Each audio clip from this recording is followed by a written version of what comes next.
बिस्मिल्लाहिर्रहमानिर्रहीम। मेरे पाकिस्तानियों, हमारा मुल्क एक फैसला कुन तारीख के मोड़ पे खड़ा है।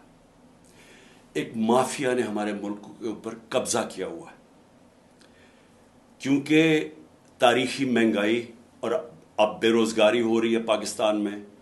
इलेक्शन हारने से ये डर रहे हैं, और क्योंकि ये इलेक्शन की शिकस्त से डर रहे हैं, ये पाकिस्तान का आइन तबाह करने पे तुले हुए हैं, पाकिस्तान के सुप्रीम कोर्ट को तबाह कर रहे हैं।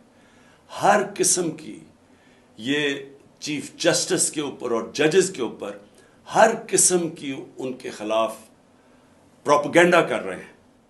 मैं चाहता हूं कि हफ्ते को मगरिब से 1 घंटा पहले आप अपने घरों से बाहर निकलें, अपने महलों में जाएं, या गांव में हैं तो अपने गांव में निकलें, अपने आइन को बचाने के लिए, अपने बच्चों के मुस्तकबिल को बचाने के लिए, अपने सुप्रीम कोर्ट को बचाने के लिए, अपने चीफ जस्टिस के साथ इज़हार यकजहती दिखाएं।